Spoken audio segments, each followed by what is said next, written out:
많은 과학자들이 뭐라고 이야기하냐면 우리가 그걸 만드는 어떤 특별한 목적이 있어서가 아니라 만들 수 있기 때문에 일단은 만든다라고 하거든요. 그걸 우리가 만드는 게 되게 가능하기 산이 있기 때문에 오르는 건가요? 마치 그런 거죠. 오펜하이머란 사람 자체가 여러 개의 이름이 있는 사람이었는데 호사가 뭐 바람둥이, 오만한 인간, 근데 동시에 학생들을 너무 잘 통솔하는 좋은 교수이면서 또 누구든지 설득 가능한 정치인이란 평가를 받았던 사람이기도 하거든요. 오펜하이머 개봉하던 즈음이 한미일 공조 체제 안에서 후쿠시마 오염수가 방류되는 것이 확정되는 그 시기들이었잖아요. 그러니까요. MBTI 논리적 T와 감성적 F의 시각으로 궁금한 이야기들을 풀어보는 시간 TF 썰전 시간입니다. 오늘도 TF 대표주자 두 분 나와 계세요. 안녕하세요. 네, 안녕하세요. T를 맡고 있는 손희정입니다. 예, 애플을 맡고 있는 김원건입니다. 네, 반갑습니다. 오늘은 최근 극장가에서 화제작이죠. 가장 주목받은 영화인데 크리스토퍼 놀란 감독의 오펜하이머 가지고 얘기를 좀 해보려고 합니다. 지금 듣고 계신 분들 중에도 보신 분도 계실 것 같아서 감상평 남겨주시면 좋겠고요. 두 분은 영화 우선 어떻게 보셨는지. 네. 저는 일반 관객평에 시간 가는 줄 알고 봤다. 이런 평이 있어서 3시간짜리이기 때문에. 역시 시간은 상대적이어서 6시간 같았다. 이런 평을 보고 너무 웃었는데요. 사실 저는 굉장히 재밌게 봤고 놀란 감독 최고작이라고 생각합니다. 그 평과 반대로 만건쌤은 시간 가는 줄 모르고 보셨다고 하더라고요. 예, 저는 거의 3시간이 30분처럼 느껴졌습니다. 너무 재밌게 봤고요. 그리고 뭐 제가 이번에 이게 오펜하이머를 보면서 느꼈던 게 뭐냐면 내가 먹물이구나. 사실 또 깨달았습니다. 먹물 학자. 네.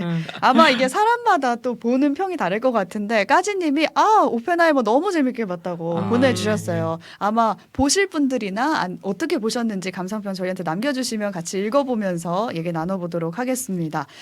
아마 영화 안 보신 분들도 듣고 계실 거예요. 그래서 줄거리랑 주요 인물들 소개를 해주시면 좋겠어요. 네, 영화는 2개의 청문회를 교차 편집하면서 미국의 물리학자 제이 로버트 오펜하이머의 삶과 2차 세계대전 전후의 미국 정치 상황을 따라가는 영화입니다. 컬러와 흑백이 섞여 있는데요. 컬러로는 오펜하이머의 보안인가 청문회를 다룹니다. 네가 빨갱이냐 아니냐 이걸 알아보려는 청문회인 거고요. 뛰어난 물리학자인 오펜하이머가 미국의 핵폭탄 개발 사업인 맨해튼 프로젝트를 성공적으로 이끌고 난 이후에 수소폭탄 개발에 반대하다가 결국 이제 빨갱이로 지목당하면서 그 영향력을 박탈당하는 과정이 한쪽에서 흘러가고요. 흑백으로는 오펜하이머의 빨갱이 사냥을 주도했던 정치인이죠. 루이스 스트로스의 상무장관 후보자 청문회가 펼쳐지는데요.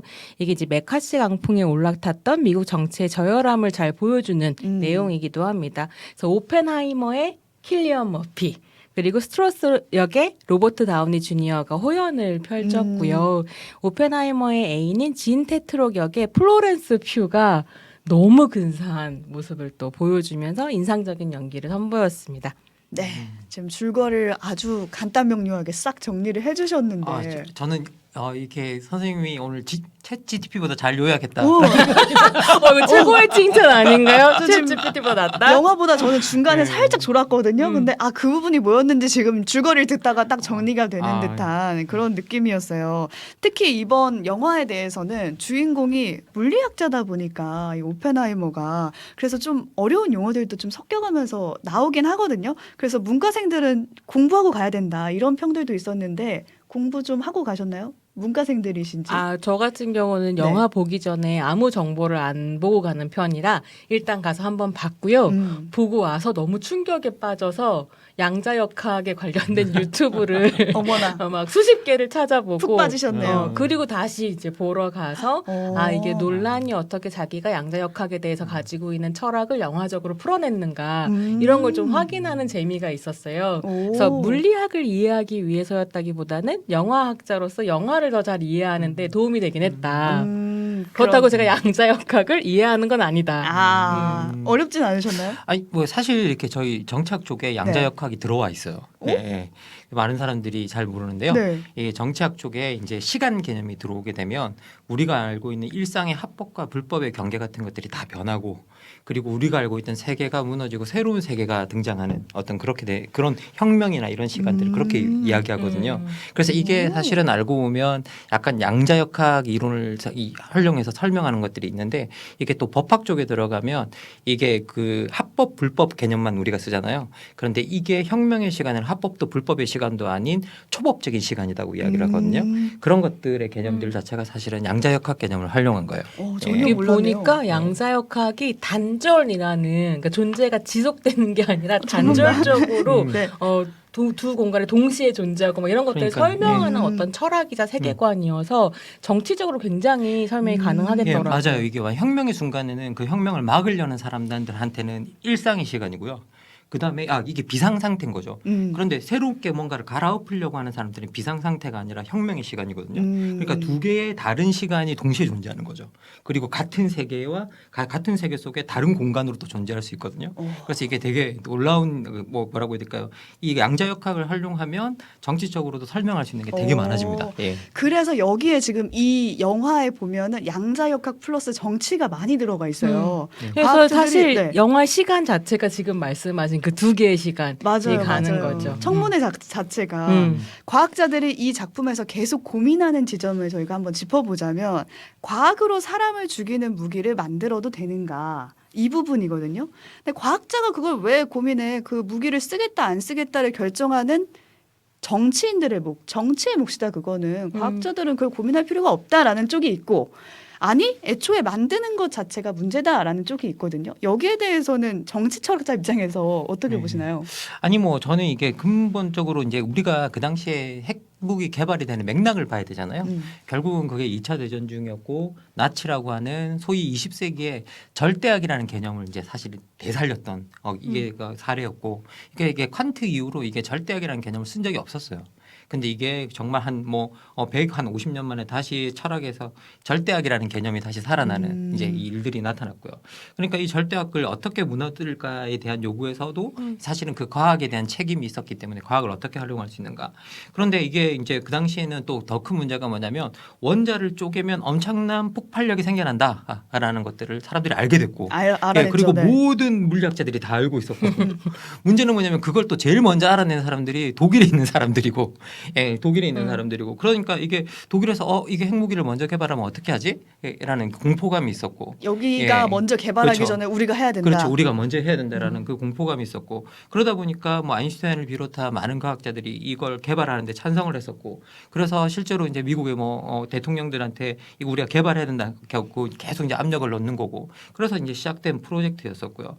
그래서 이제 더 큰 그래서 이거는 맥락으로 보면 그 당시에는 어떻게 보면 이 핵무기를 개발하는 것 자체를 막을 수 있었을까라고 본다면 저는 아닌 것 같아요. 할 수밖에 없었다.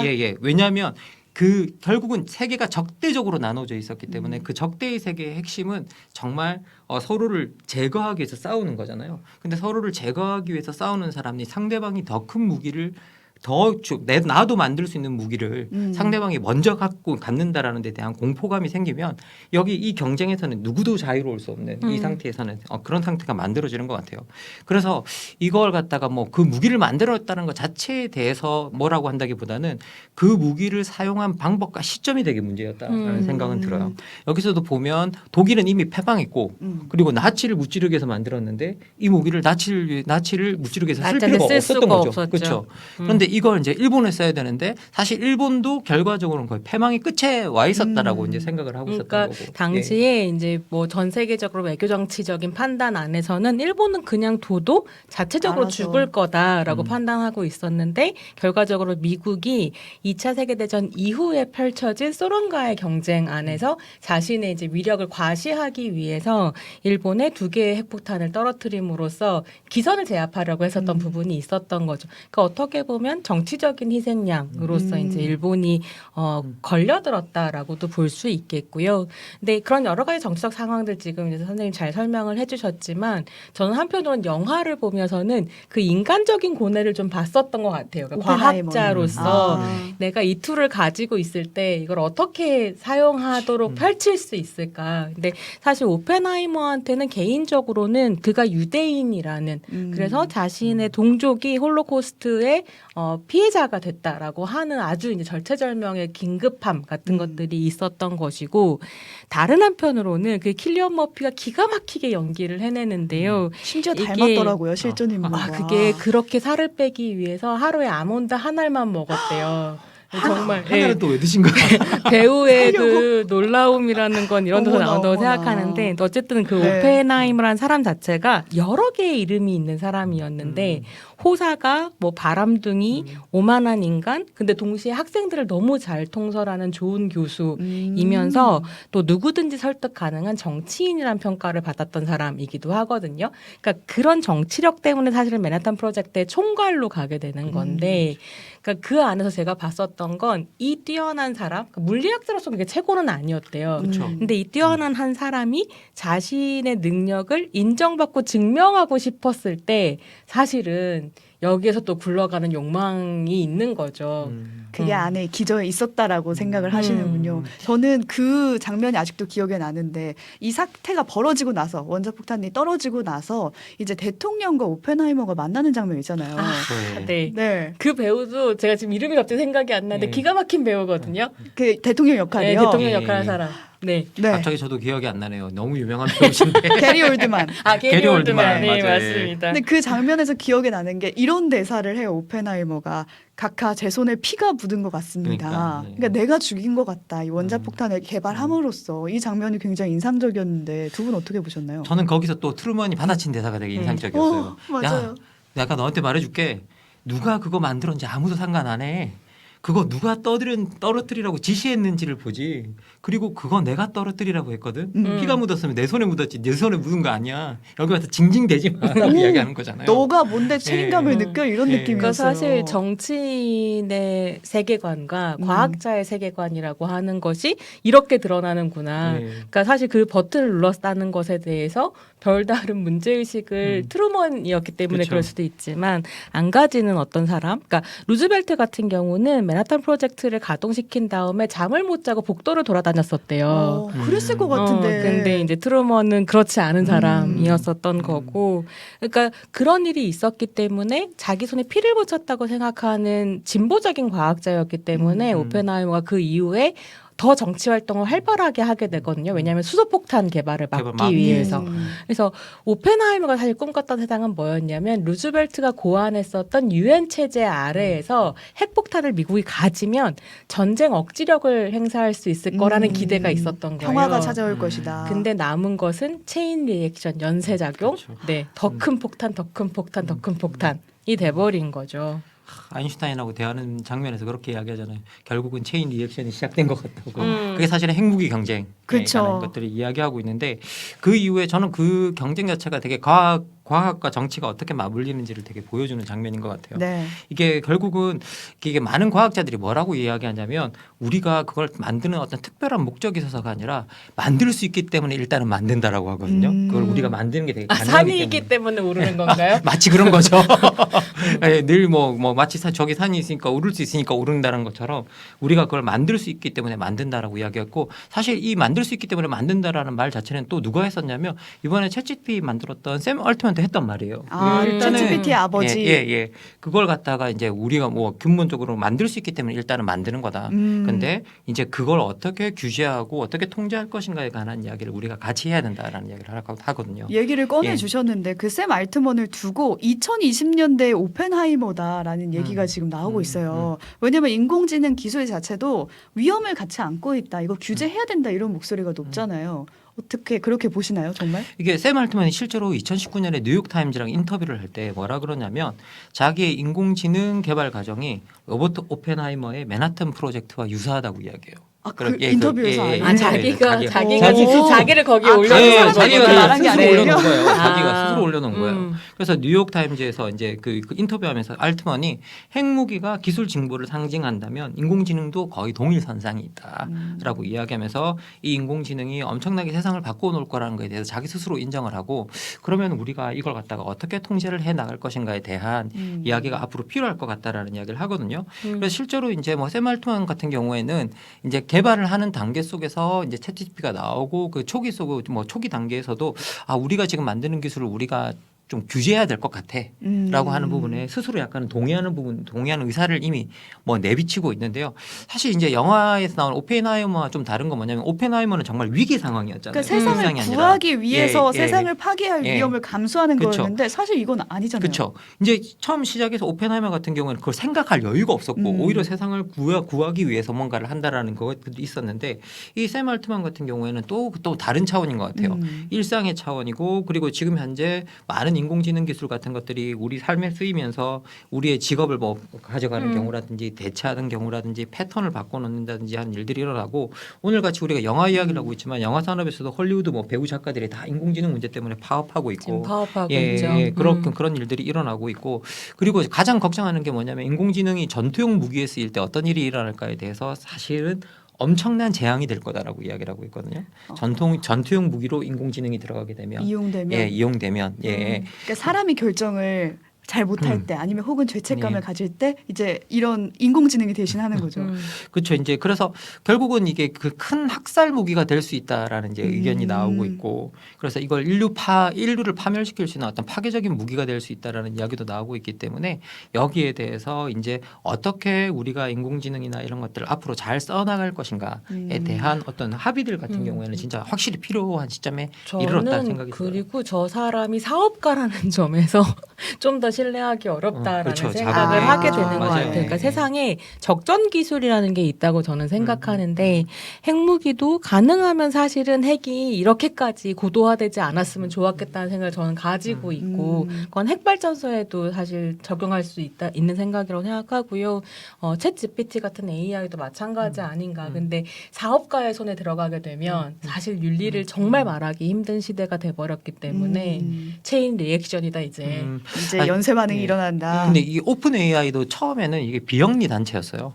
그리고 이게 뭐 영리 단체로 시작했던 건 아니고, 맞아요. 예, 비영리 단체로 시작했는데 최근에 이제 투자를 받고, 그다음에 챗GPT 나오고 더 큰 투자가 이걸 개발하기 더 큰 투자가 필요하고 그런 과정 속에서 자기 이 비영리 단체로서 처음 표방했던 이상에서 좀 벗어나고 있다. 저는 테크놀로지의 비영리를 믿지 않습니다. 다 사업가가 하는 일이다. 사업가가 여기서 다시 이제 영화 얘기로 좀 돌아가 보면은 저희가 외신 전해드리는 코너 앉아서 세계 속으로라는 코너가 따로 있는데 거기서 이 영화를 소개하면서 일본이 이 영화를 굉장히 불편하게 보고 있다. 당연히 그럴 거라고 생각합니다. 그래서 심지어 일본에선 상영을 안 한다고 하더라고요. 그러니까 이 영화 개봉을 둘러싸고도 뭔가 정치적인 맥락이 있는 것 같아가지고 좀 얘기를 해보고 싶어요. 이게 저는 사실은 영화에 대해서도 뭐 제 개인적인 가치관에서 판단을 하자면 여러 얘기가 가능하겠지만 제일 이 영화에서 싫었던 점은 영화적으로는 근사해도 싫었던 점은 8월 15일이라는 한국의 개봉 날짜였던 것 같아요. 그러니까 미국에서는 한 달 전에 이미 개봉이 됐는데 네. 한 달 후에 광복절에 맞춰서 개봉이 됐어요. 이게 보통은 같이 동시 개봉을 하고 특히나 크리스토퍼 놀란은 너무 한국에서 제일 인기 많은 헐리우드 감독이어서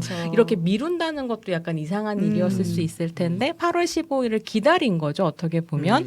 근데 그거는 휴일이기 때문에 또 뭔가 마케팅적으로도 여러 가지 고려 안에 선택한 날짜였을 텐데 가장 염려되는 건 그런 거죠. 그러니까 8월 15일을 광복절이라고 얘기할 때 그 광복절이 핵폭탄 덕분에 가능했다라고 하는 생각을 국민들이 가지고 있을 거다. 그러니까 이날에 맞춰서 개봉하면 더 많은 사람들이 애국심을 가지고 올 거야. 뭐 이런 식의 계산이었던 것이 아닐까? 근데 사실은 이 8월 15일은 당연히 이제 덕분에 해방일 수도 있지만 그 핵폭탄이 떨어지고 난 다음에 이후까지 포함해서 약 20만 명의 사람이 죽었고 죽었어요. 그 희생자 안에는 조선인들도 있었습니다. 그래서 사실은 인도적으로 봤을 때도 역사적으로 봤을 때도 8월 15일에 기분 좋게 오펜하이머를 볼 수 있는 상황은 아니었다고 저는 생각하고요.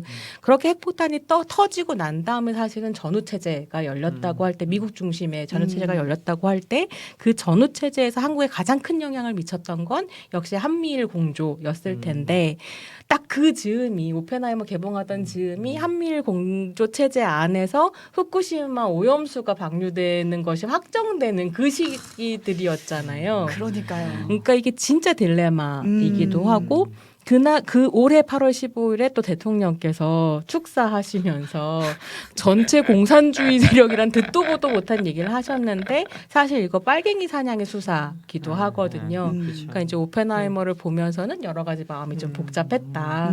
예. 오펜하이머가 이제 그 개봉 시기도 안 좋았고 저는 이제 뭐 그런 건 있지만 또 한편으로는 오펜하이머가 보여주는 건 뭐냐면 이념이 과학을 어떻게 망치는가를 보여주고 있잖아요. 생각해 보면. 그리고 이제 아주 심하게 이념이 그렇게 개입해 들어오게 되면 이 세계가 정상적으로 돌아가지 않고 누군가를 사냥하고 누군가를 갖다 몰아붙이는 그런 세계로 갈 수밖에 없다라는 것들을 영화 자체가 보여주고 있어서 또 한편으로는 우리한테 어떤 이념에 경도된 세계가 무엇을 만드는지 핵폭탄만큼 무서운 세계를 만든다라는 걸 또 보여줬다는 점에서는 또 한편으로 우리가 거기서 배우는 것도 있을 거라는 생각이 들어요. 이념 얘기를 요즘 정말 많이 하는 예. 때여가지고 그거하고 맞물려서 오펜하이머 보시는 분들이 많을 것 같아요. 또 다른 생각도 하게 되는데 여러분의 의견 많이 보내주시고요. 저희는 오늘 얘기는 여기서 마무리 지어야 될 것 같습니다. 여기까지 영화 오펜하이머를 보는 두 가지 시선 손희정 문화평론가 김만권 정치철학자와 함께했습니다. 고맙습니다. 감사합니다. 네, 라디오 청취자분들과 인사 나누고 오늘 뒷토크는 두 분을 붙잡았습니다. 저희 못한 얘기가 너무 많아요. 오펜하이머는 할 얘기가 너무 쌓여 있어서 못다한 얘기를 좀 털고 가려고 아직 안 가고 두 분 남아 계신데 저희 못다한 얘기 어떤 거 더 해볼까요? 일단 그 뭐 공산주의 문제 좀 더 얘기하시고 뭐 네. 이게 사실 이렇게 그 여러분 그 오펜하이머 보시면 청문회 장면이 쭉 나오고 그리고 이제 오펜하이머를 갖다가 어쨌든 공산주의를 자로 만들어서 거의 소련의 첩자로 만들어서 이게 어쨌든 보안인가를 취소시키고 바깥으로 내미는 이제 작업들이 이어지는데요. 그렇죠. 빨갱이로 예. 몰아가는 거죠. 예. 그런데 이게 항상 이념이 강조되면 어떤 일이 일어나면 현실이 이념에 끼워 맞춰져야 돼요. 그래서 현실이 정말 우리가 현실이 아니게 되어버리는 일들이 일어납니다. 그래서 그 장면들을 여러분 그 영화를 계속 보시면 오펜하이머가 자기가 겪었던 이 세계에 진짜 일어났던 일들을 다 설명하는데 질문하는 사람은 계속 그 사람을 이념의 세계에 끼워 맞추기 위해서 다 그렇게 질문하고 그 대답을 모든 그 이념의 틀 안에 넣어서 다 해석하고 끼워 맞추는 일들이 일어나거든요. 그러면 이념이 어떤 역할을 하느냐 현실을 왜곡시켜버려요. 우리가 진짜 있었던 일 자체 그리고 우리가 경험했던 삶의 경험을 우리가 느끼지 못하게 만들고 그리고 그걸 있는 그대로 받아들이지 못하게 만들고 이념의 렌즈라는 것들을 다 굴절시켜서 사실은 이념이 니네가 이랬어라고 말하는 이 모든 것들이 사실이 아닌 경우가 많아지는 거예요. 현실이 아닌 경우. 그러니까 내 마음대로 해석한 경우가 너무나 많아지는 거죠. 그래서 이런 부분들 자체가 상당히 문제가 된다라는 것들은 저 분명히 말씀드릴 수 있을 것 같고요. 그래서 우리가 항상 말씀드리는 게 뭐냐면 이데올로기가 지배하는 세상만큼 잘못된 세상이 없다라고 하는 건 제가 말씀드릴 수 있는 게 이데올로기라는 말은 어떤 뜻이냐면 모든 것이 논리적 추론으로 만들어지는 세계라는 뜻이거든요. 그 말 자체는 사실은 우리가 이 세계에서 발을 떼고 산다라는 의미예요. 그래서 이데올로기가 지배하는 세상은 사실은 현실이 존재하지 않는 세계다라고 말씀드리고 싶어요. 그러니까 예. 어떻게든 끼워 맞추면 다 끼워 맞출 수 그러니까, 있는 것 같고 예. 그래서 지금 생각나는 이슈가 혼범도 장군 있잖아요. 흉상이 사라졌어요. 육사 밖으로 사라졌단 말이에요. 그러니까 저는 그러니까 누가 도대체 대통령께 공산 전체주의 전체주의 공산 세력 뭐였죠? 공산 전체주의 공산 전체주의라는 말도 안 되는 단어를 만들어 조합해서 누군가 알려드린 것 같아요. 드렸을까 이런 생각을 좀 하게 되는데요. 그러니까 한국에 이제 뉴라이트가 지난번에 제가 전두환 재탕이라고 말씀드렸는데 이제 좀 시대를 더 뒤로 당겨서 네. 이명박 재탕이 되고 있는 것 같고, 그러니까 영화 전공자의 입장에서는 좀 흥미로운 건 조진웅 배우가 이제 그 홍범도 동상을 가지고 이런 식의 얘기를 해야 된다는 것 자체가 자괴감이 든다라고 얘기하는 인터뷰가 나왔었죠. 네, 맞아요. 근데 그런 걸 볼 때마다 사실은 왜 연예인들까지 정치적 발언을 이렇게 많은 걸 걸고 책임지고 해야 되는가라고 하는 생각을 좀 하게 되는 부분도 있더라고요. 아까 제가 이념 말씀드렸는데 이념이 지배하면 이런 발언을 하기가 되게 힘들어져요. 이념에 끼워 맞춰지니까. 이념에 끼워 맞춰지니까. 그리고 이념을 가지고 그 프리즘을 바라보면 그 사람이 말하는 진심을 왜곡해요. 다. 왜 내 이념에 안 맞으면 다 왜곡돼요. 그 진심이. 그러니까 진짜 걱정이 되는 건 지금 이제 유인촌 전 장관이 다시 이제 장관 후보 지명자가 됐는데 됐어요, 네. 실제로 이명박 대통령 때 유인촌 장관이 들어서면서 진짜 한국 영화는 좌파라고 이야기하는 말이 공공연하게 청문회에 나왔었고 한국 영화 죽이기가 진행이 됐었거든요. 풍지박산이 네, 났었죠. 지금 이제 좀 염려가 되는 것은 그 이념의 바탕에서 영화들을 공격하기 시작할 거다 이런 고민들도 좀 하게 되죠. 동상만의 문제가 아니라 현실에 이제 개입해 들어오기 시작할 텐데 큰 염려가 됩니다. 네. 저는 이게 홍범도 장군의 동상이 되게 상징적이라고 생각하는 게 뭐냐면 홍범도 장군의 동상을 건드릴 수 있고 바깥으로 내몰 수 있다면 그 뭐라도 내몰 수 있다고 생각이 들어요. 지금 그 독립운동가가 뭐라도, 그렇죠. 나갔으니까. 왜냐하면 심지어 홍범도 장군 같은 경우에는 박정희 대통령이 건국 군장을 준 사람이에요.